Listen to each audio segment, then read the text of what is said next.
민주당 정청래 대표가 자신과 상의 한 번 없이 현직 대법원장 청문회를 밀어붙였다라는 추미애 법사위원장을 되려 두둔하고 나섰습니다. 대법원장이 뭐라고 이렇게 호들갑들이냐, 어따 대고 이런 말까지 했는데요. 야당의 강력 반발을 사고 있습니다. 지금 국민의힘과 언론들이 조희대 청문회를 두고 삼권 분립 사망 운운하는 것은 역사의 코미디입니다. 헌법유린 삼권 분립 사망의 장본인들인 이승만, 박정희, 전두환, 노태우, 이명박, 박근혜, 윤석열은 모두 국민의힘 귀당 쪽이 배출한 대통령들 아닙니까? 부끄러운 줄 알아야지 어따 대고 삼권 분립 사망 운운합니까? 우리 국민들은 헌법유린 삼권 분립 훼손, 부정비리, 국정농단, 내란 사태 등 불의한 대통령들을 다 쫓아냈습니다. 대법원장이 뭐라고 이렇게 호들갑입니까? 정청래 대표가 삼권 분립 사망 운운은 코미디다. 사법부를 바라보는 민주당의 인식은 논할 가치가 없다고 생각합니다. 삼권 분립 체계 하에서 어떻게 그런 발상을 하는지 도무지 이해할 수가 없습니다. 이성을 잃고 광기로 치닫는 더불어민주당이 제발 이쯤에서 멈추시기를 다시 한번 강력히 촉구드립니다. 정청래 대표 SNS에도 우리 국민은 대통령도 갈아치우는 마당에 대법원장이 뭐라고 이렇게 올렸습니다. 그러자 개혁신당에서 이렇게 맞받아쳤습니다. 민주당식의 갈아치우기 정치는 결국 자기 당 대통령인 이재명 대통령까지 집어삼킬 자가당착의 길이다. 이런 정치가 계속된다면 국민은 반드시 이재명 대통령을 갈아치우게 될 것이다. 서지영 의원님 어떻게 보십니까? 저는 정청래 대표께서 굉장히 지금 위험한 말씀을 하신 거라고 봅니다. 개혁신당에서도 저런 표현을 했지만 대법원장이 뭐라고 하면서 대법원장도 갈아치울 수 있고 대통령도 갈아치웠다 이런 얘기를 하는 거는 정청래 대표께서 지금 굉장히 그 현 정권도 언제든지 갈아치워질 수 있다라는 거를 사실상 전제하는 얘기거든요. 예. 결국 이 말씀을 듣고 저는 느낀 것이 저희가 요즘에 여의도에서 회자되는 말이 삼통시대다 이런 얘기를 합니다. 용산 대통령, 이재명 대통령, 그다음에 여의도 대통령, 정청래 대통령, 그다음에 충정로 대통령, 김어준 대통령. 그래서 이런 삼통시대가 왔다라는 얘기를 공공연하게 하는데요. 저는 자칫 잘못하면 정청래 대표가 여의도 대통령으로서 온 국민에게, 대한민국 전체에게 마치 본인이 마음만 먹으면 무엇이든 할 수 있다라고 경고하는 것 같습니다. 그게 굉장히 위험한 얘기고요. 그리고 그것이 부메랑으로 돌아올 수 있다는 것도 정청래 대표께서 아셔야 될 것 같습니다. 그리고 지금 이 현 정권에서 대법원장을 사퇴시키기 위해서 이 몰아가는 모습들은 같이 사냥을 하는 모습이거든요. 예.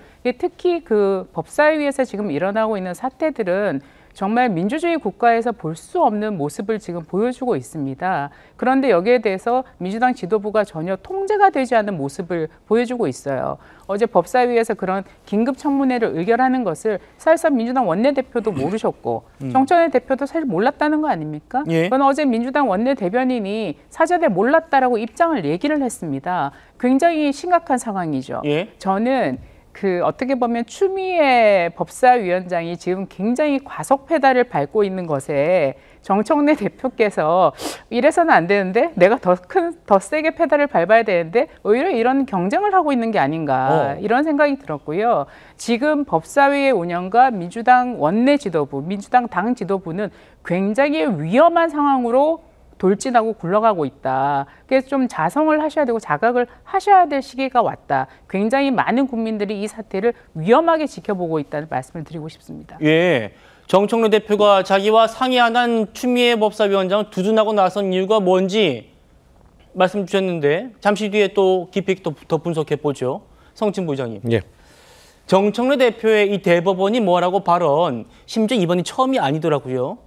한동훈 전 대표 목소리 듣고 제가 질문 드리겠습니다. 대법원장이 그리도 대단합니까? 대통령 위에 있습니까? 국민들의 탄핵 대상이 아닙니까? 대법원장이 뭐라고?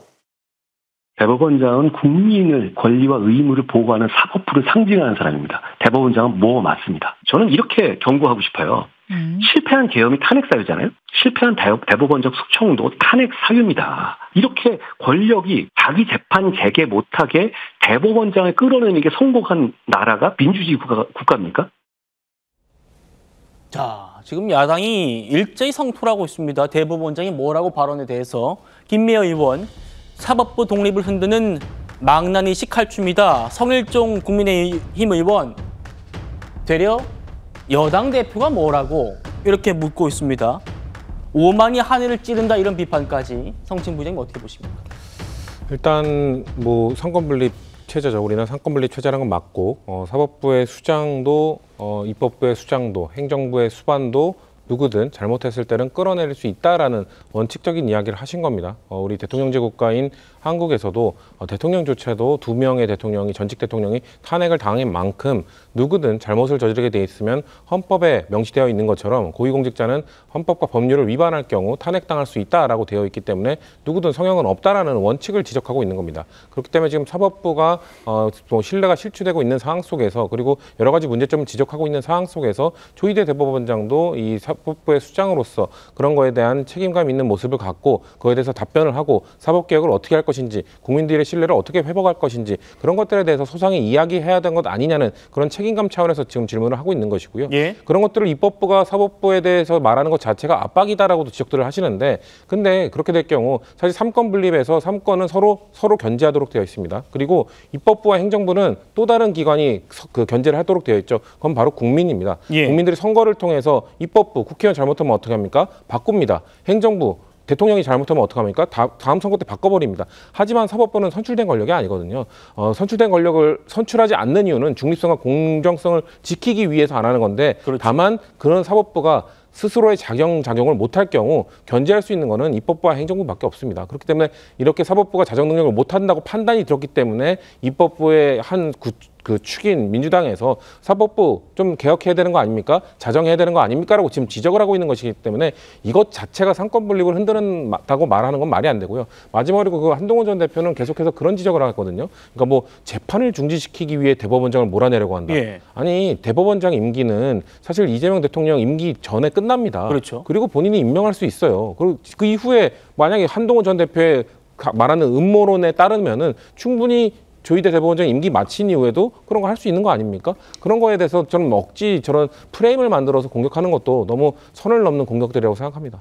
알겠습니다. 정청래 대표는 당과 상의 없이 조희대 대법원장이 청문회 의결을 강행한 추미애 법사위원장을 공개 두둔하기도 했습니다. 직접 들어보시죠. 사전에 뭐 당 지도부와 조희대 대법원장에 대한 청문회 그것이 뭐 논의가 되거나 그러지는 않은 것 같습니다. 법사위원님들이 어제 그 공청회 진행하고 하면서 합의해서 그렇게 추진된 걸로 알고 있습니다.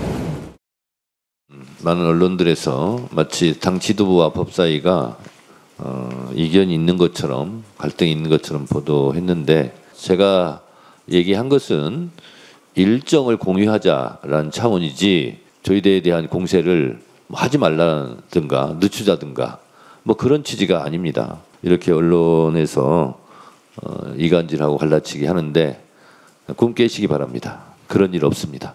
추미애 법사위원장을 비롯한 법사위원들께서는 열심히 해주시기 바랍니다. 저렇게 공개 두둔했단 말입니다. 왜 두둔했을까? 그 얘기를 지금 또 깊이 있게 해보겠습니다. 송국권 본부장님, 당 대변인이 얘기했잖아요. 법사위원장이 사전 논의 안 했다. 그러니까 많은 언론들이 정청래도 통제 못하는 추미애다 이렇게 헤드라인을 뽑았어요. 그러니까 이제 정청래 대표가 이간질하지 마라, 갈라치기 하지 마라 이렇게 지금 반응한단 말입니다. 그 이유가 뭘까요? 한 이틀 사이에 어떤 교감이 이루어진 거죠. 한 이틀 전에 이렇게 법사위에서 추미애 법사위원장이 단독으로 철회를 했을 때만 해도 상당히 당황한 기색이 역력했거든요, 지도부에서는. 그리고 그 상황에서 오늘은 정청래 대표가 뭐 법사위원장도 열심히 하시라 했는데 이 말도 또 추미애 법사위원장 들을 때는 뭔가 좀 좋지 않은 기분이 들 거예요. 왜냐하면 본인이 6선 국회의원이고 당대표를 이미 지냈고 한데 어쨌든 그것은 그 어떤 사적인 문제고 어떤 식으로 지금 교감이 이루어졌냐 하면은 그 전에는 조희대 그 대법원장에 대해서 자진 사퇴 쪽으로 몰고 갔거든요.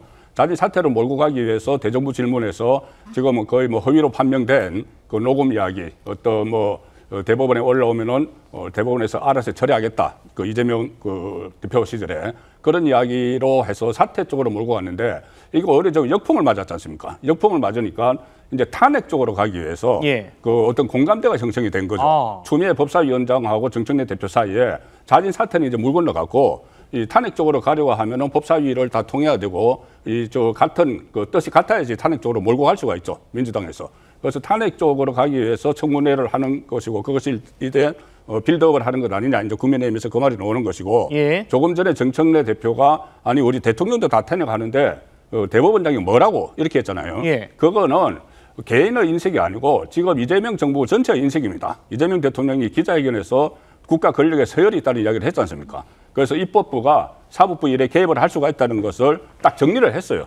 정리를 하니까 정청래 대표가 그것과 연장선상에서 입법부가 충분히 사법부를 통제를 할 수 있고 사법부가 말을 안 들으면 탄핵까지 할 수 있다. 그 의미에서 지금 추미애 그리고 정청래 이 두 사람이 교감을 이룬 끝에서 지금 이 발언들이 나오고 있다고 보고 그러면 탄핵을 하면 어떻게 되느냐.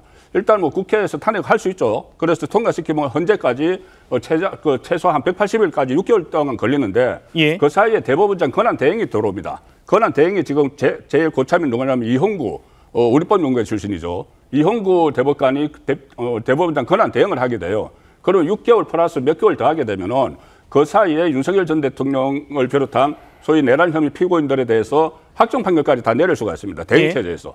거기다가 또 지금 일부에서 장동영 대표도 마찬가지고 일부에서 이재명 대통령에 대한 재판을 속행을 해야 된다는 여론이 조금씩 나오고 있어요. 법원에서. 그러면 그것이 대행체제로 가면은 이용구 대행체제로 가면은 그것도 완전히 막을 수가 있겠죠. 예. 그래서 저는 처음에 그런 목적으로 자진 사퇴를 유도를 하다가 자진 사퇴가 역풍을 맞으니까 이제 그 다수당의 지위를 이용한 탄핵 쪽으로 가기 위한 그 교감이 형성된 것 아니냐 그렇게 봅니다. 알겠습니다. 어쨌든 지도부 상의 없이 추미애 법사위원장이 일은 질러놨고 물은 엎어졌고 그러니까 그거를 수습하는 과정에서 교감이 있었다. 그 교감이라는 것은 조희대 대법원장을 탄핵해야 한다는 공통된 목표. 이게 생겼기 때문에 지금 정청래 대표가 이렇게 나오는 것이다. 이런 분석이 있었습니다. 예, 양태정 변호사님, 이거 같이 한번 보시죠. 국민의힘 주진우 의원의 분석이에요. 정청래의 속마음이라는 제목입니다.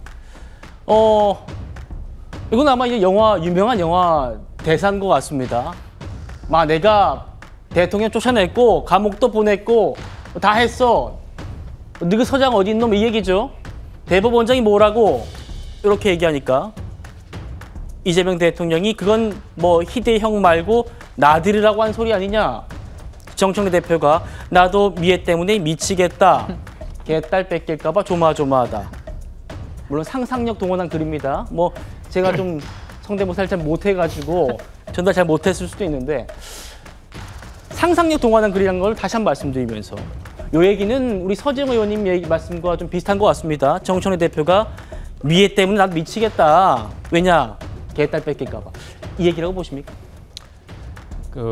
제가 이제 모 의원님께 들은 얘기가 있는데 역대 지금까지 정치를 오래 하셨던 분인데 지금까지 역대 본 정치인 중에서 겉과 속이 가장 똑같은 분이 전 정청래 대표라고 하는 그런 말씀을 들었습니다.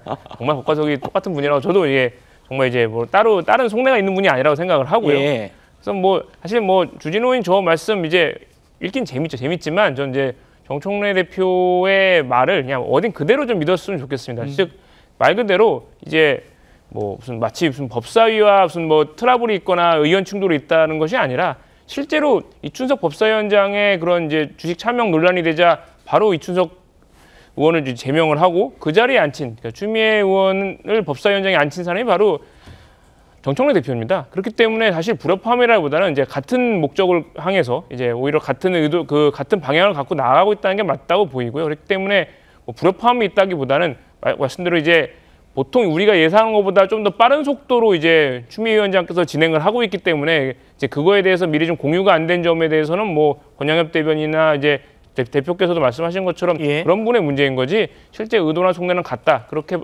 평가해 주시는 게 좋을 것 같습니다. 알겠습니다. 정청래 대표는 왜 자신을 패싱한 추미애 법사위원장을 두둔하고 나섰을까? 좀 이 얘기 좀 해봤습니다.